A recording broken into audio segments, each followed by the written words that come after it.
The Sea Dogs Podcast. Waldron will get a cross in there. Oh! All things Scarborough Athletic FC. With BR Asbestos, your trusted local experts in asbestos surveying, removal and compliance. Safety without compromise. Visit br-asbestos.co.uk. Excited?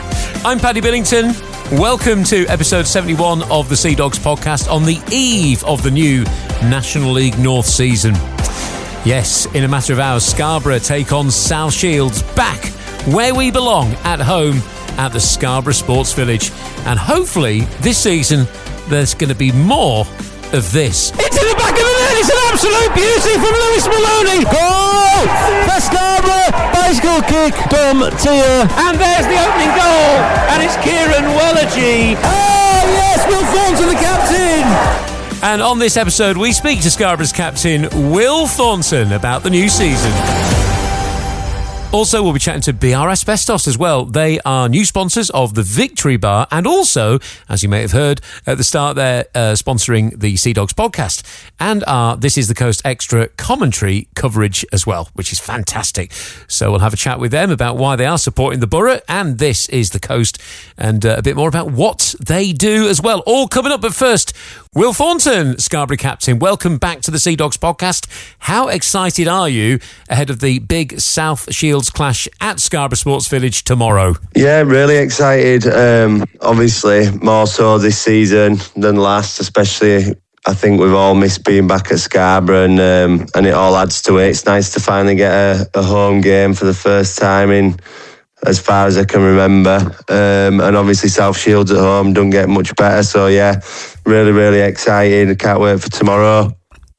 How's it been playing on the new pitch, by the way? Yeah, it's been really good. It's obviously been different to the pitch at Bridlington. It's different to even the artificial surface that was down at Scarborough previously as well. It feels much more, don't know how to describe it. It's definitely almost longer, a lot more like artificial grass than before. Before it seemed to be really short and a bit skiddier and bouncier. This feels a lot more natural, definitely a lot more softer underfoot. But yeah, we can't complain at all. Obviously, we're lucky to be back there, and we're all really appreciative of Brid last year, but just grateful to be back at Scarborough. How's your summer been then? A mixture of obviously pre-season, but also no football. We had the World Cup on. I know you've been enjoying a bit of golf as well, and some family time and holidays and stuff. So how's it all been? How would you sum it all up? Yeah, it's been really nice. It has been really nice. You definitely appreciate the breakaway from football because it is obviously physically, but also mentally, it does take its toll on you over a season. It's I feel like you don't get many chances to switch off, and we play that many games that there's always a focus on the next one and then the next one, and you can't necessarily switch off. And obviously we all enjoy our own lives at the same time, but it is nice to have that few weeks break where you don't have to think about football for a little bit, which means, like you say, I've managed to get family holiday and some time playing golf and just going out and doing stuff with my little lad and partner, which has been really nice. So it's been ace, but like anything, then you start to miss your football again, and before you know it, you're back in. So yeah, just really looking forward to it now. Great. How would you sum up pre-season then? Yeah, it's been really good. We're quite lucky with John O'Reilly, with the gaffer, because I always feel like he makes sure he gives us the stuff so that we can go away and do what we need to do, so that we come back in decent enough shape. That pre-season, we always have the footballs out, everything's quite specific to what we're doing. You see a lot of teams and they go and do almost like boot camp stuff. We never really do that. I think also because we've got a small squad, he doesn't want to risk overload and injuries, but it has been really good. We've definitely had better friendlies as well, which also helps. And then the fact that training and pre-season on the whole has been really specific and short and sharp and intense, but in the right way. Yeah, it's been a good one. So that's done, and regardless of what pre-season's like, I suppose, does it ever really prepare you for the first one? So yeah, we'll see how tomorrow goes. Yeah, well, that's it, isn't it? Well, it is a big game, and South Shields will, of course, be among the favourites to go up. They seem to keep missing out, don't they? But I'm sure all that does is just fuel their desire even more to have a big season. But from their point of view, it's not going to be an easy trip for them. You know, they'll see this as a difficult fixture.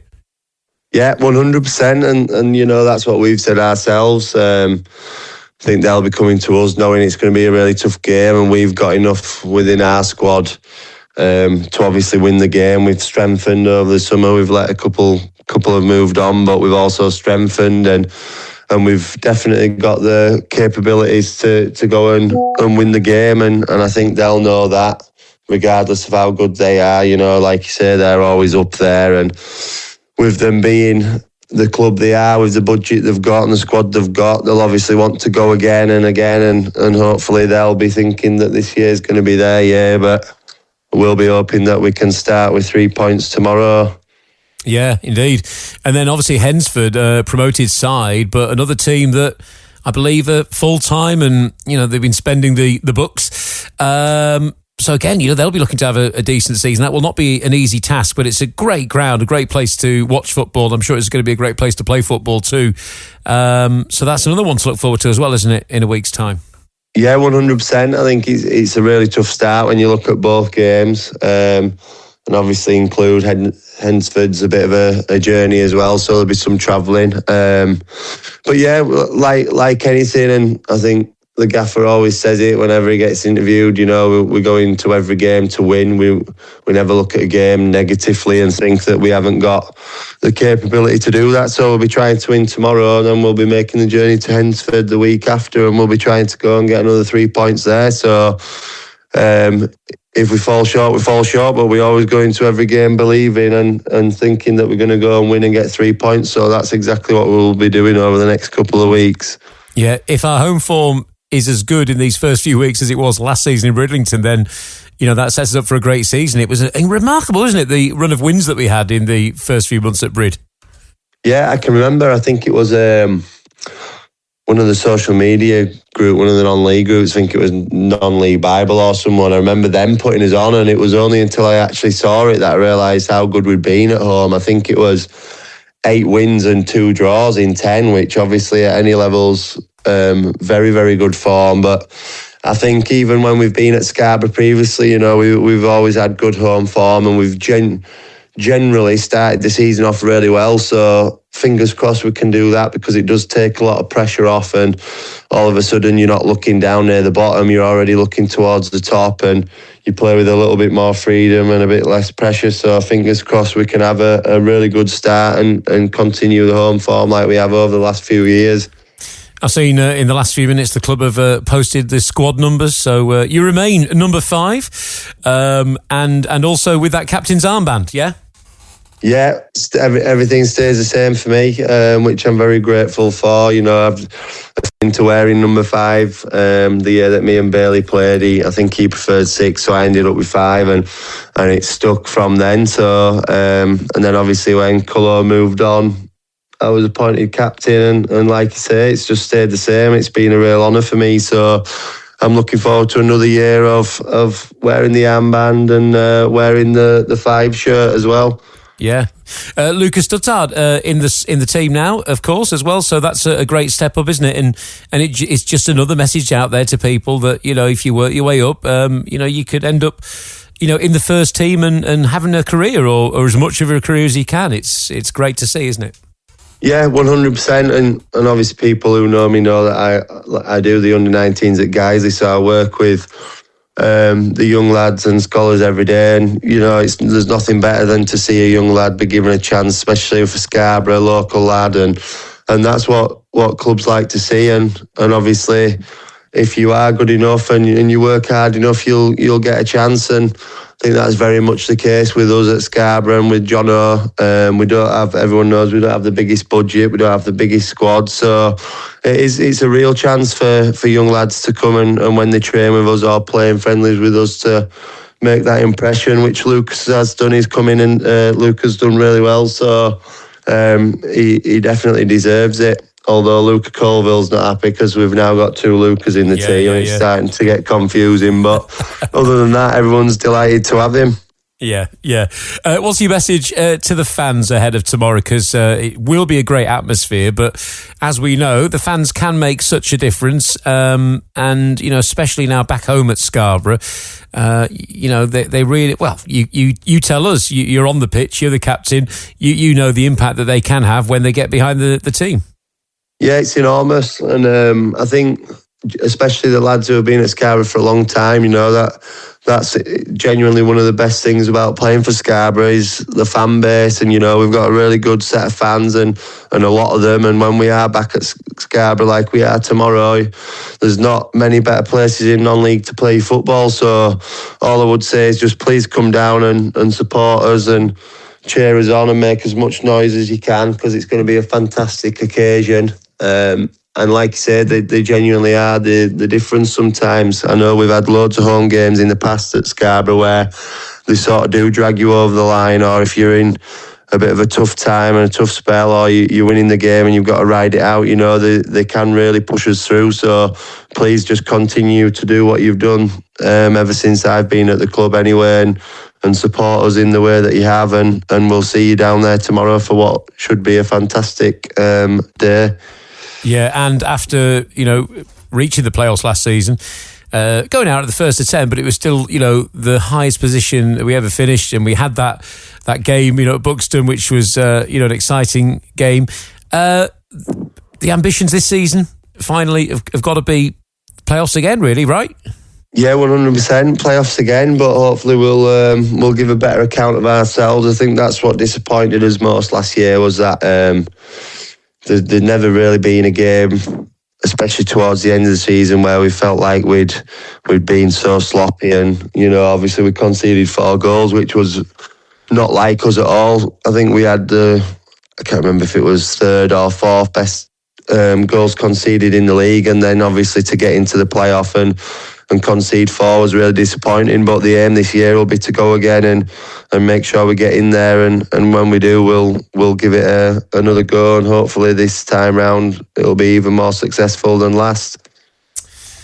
Great. Thanks so much for your time. Finally, looking at the fixtures, is there anywhere you're particularly excited to go, or a team that you're really looking forward to playing this season?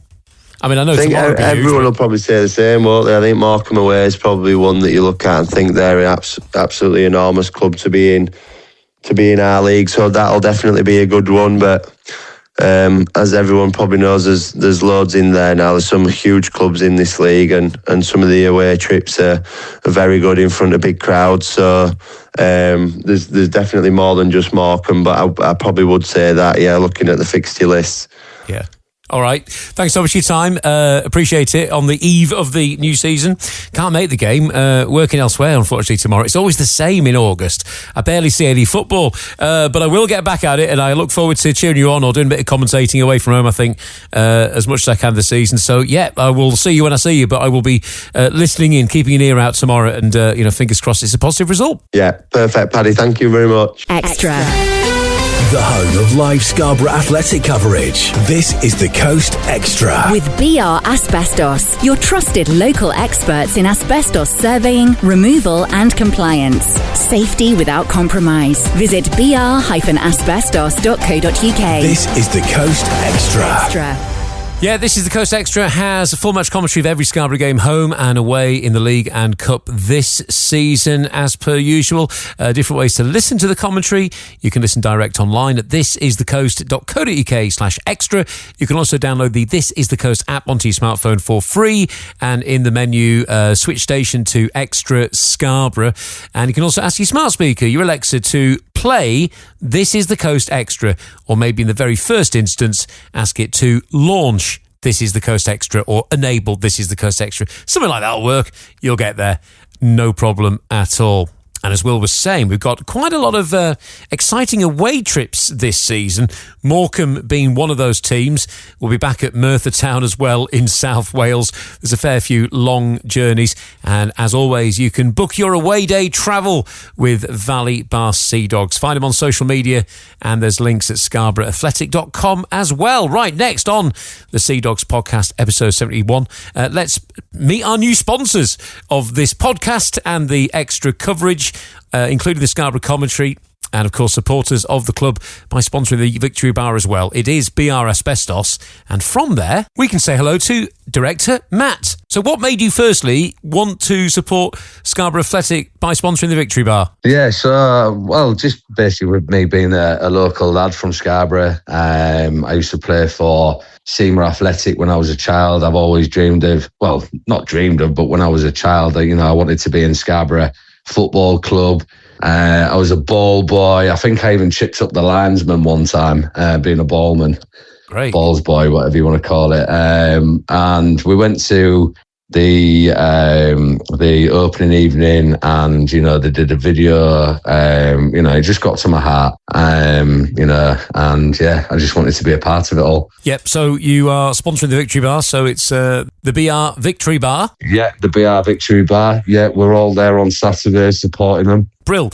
And delighted to say that you are sponsoring the This Is the Coast Extra service as well, which is fantastic. So thank you very much for that as well. Yeah, which is brill. We signed on for that today, which is brilliant news. Yeah, superb news. Yeah. We're looking forward to it. So hopefully, we're doing a lot of work all over nationwide. We're in London a lot. We're in Scotland. We're in Wales. I just want to get some local work. Yeah. Yeah, of course you do. Yeah, save those miles. Yeah, absolutely. And we're doing it to support our local team, to support our local community. Scarborough Lionesses under 16s have been in touch, so we're looking into supporting them as well. Yeah, brilliant. So just tell us a bit about the company then. How long you've been going and what exactly it is you do. So I set up BR Asbestos April 24. First started off, it was a rocky road. It was up and down. We was having to take out numerous amounts of loans and whatnot. But it was something that I've always wanted to do. I've been in asbestos for 16 years now. Set up on my own, got some good contacts, some good clients that I've worked out through the past. Reconnected with them. They've been giving me work ever since.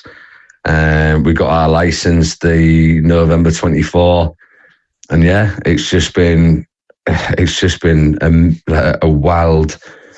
It's just gone wild basically. I set up on my own. I was hiring vans. I was borrowing tools. It was just myself at the time. I was, doing the work, coming home, getting the paperwork done. And now we've got 7 vans with 7 teams. We've got a big unit over in West Thornton now. So, yeah, in 2 years, it's rocketed. And everyone's heard of asbestos and, the issues that come with it.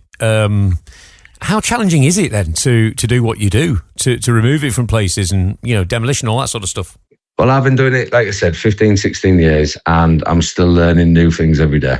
The regulations change. There's new apparatus that are coming in. We've got these gel packs now that are for wrap and cuts on pipe work. The industry now is broadening. It's the regulations they're set in stone and they are fantastic.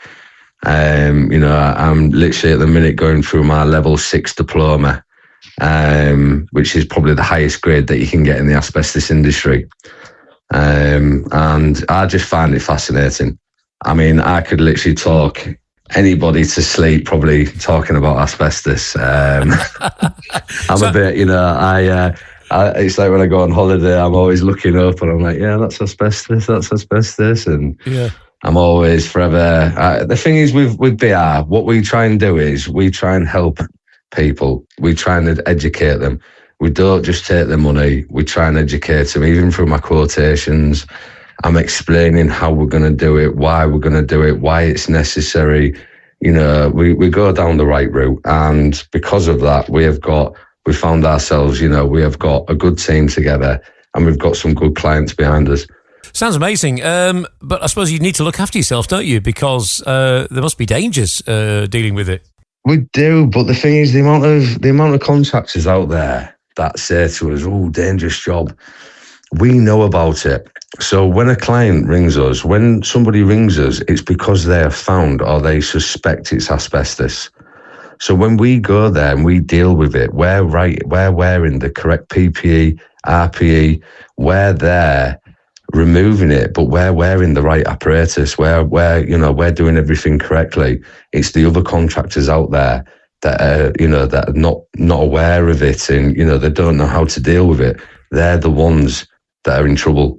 And so when people do get in touch with you then, what is the usual reason? Is it because they're doing some work or they want to get something changed, removed, taken down, and they're not sure if they've got asbestos? Is it usually something like that? Yeah, I mean, just for instance, I was in Birmingham on Monday. So client Myco rang me up and they've said that we've just started taking some fire doors down. There's 116 doors. We've just removed the first one.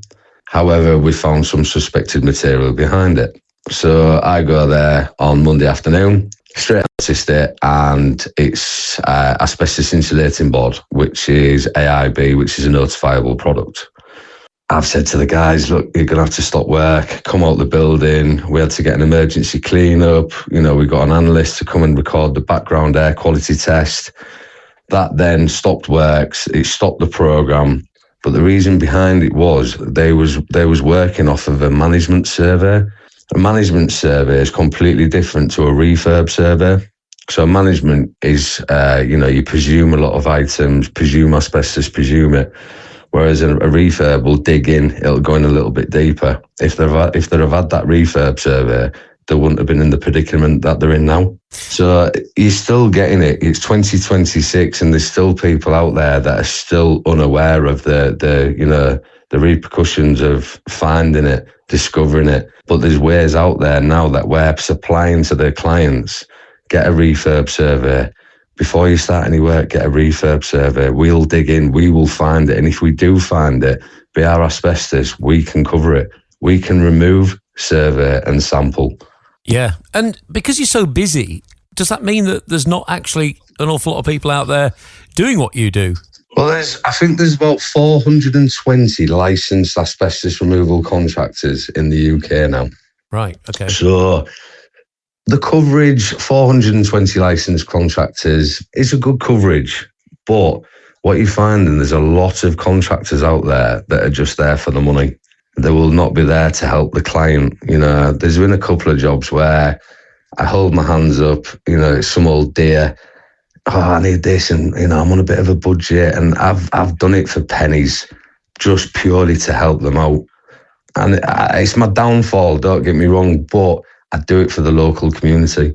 It's the only people that I will be taking the money off is the firms that can afford it, the housing associations, the bigger people. It's great what you do, and you're obviously very knowledgeable and very passionate about it, and that sounds very reassuring, actually. I'm sure to anyone that would be interested in using your services, and it's great that you're getting behind your local club as well. Just going back to your story of being a ball boy and tripping up the linesman, I was only a ball boy once at Scarborough FC. It was against Blackpool, and I got sacked at half-time because somebody... Really? Because nobody told me that you were meant to throw the ball back to both teams. So I only threw it back to the Scarborough players, and the ball, when it was next to me, if it was a Blackpool throw, I would just leave it. And it was Billy Eyre, their manager, and he was shouting and swearing at me, and I actually cried at half-time. I was very young at the time, and I got fired. I think I must have been about 9 or 10 maybe, and I went to go and collect the ball. The ball obviously come over the line. I was a bit eager. I went to collect it. The linesman was running and he literally went flying over me. And it was when we had the big ground at Seymour Road. Yeah. There were probably 1,000 fans laughing their heads off. My face went bright red. I went home that evening and I was so upset. Yeah. So neither of us have probably been called back to be ball boys. Yeah, I never got called back. I know that. Lovely. All right. Well, I won't be there unfortunately on Saturday. Can't make the game on Saturday, but I look forward to catching up with you at a home game soon. And absolutely, looking forward to working with you. We're going to try and get down there. Yeah, we're going to try and get down there as much as possible. We're looking forward to Saturday. Really looking forward to meeting everyone. I'm really happy with everything. I just hope that the Scarborough fans are happy with BR. Yeah, I'm sure they will be. All right, you take care. Thanks for your time. And you. Cheers, Paddy. Matt there from BR Asbestos, the new sponsors of the Victory Bar, and also This is the Coast Extra and the Sea Dogs podcast. We'll end with the latest Borough news and the sad news of the passing of Alan Bravender Thompson, aged 98. Also, we've heard recently of the passing of John Clark as well. And I'm sure many, many Borough fans will be aware of Anita Hunter's passing as well. Our thoughts with Dave and the family at this terrible, terrible time.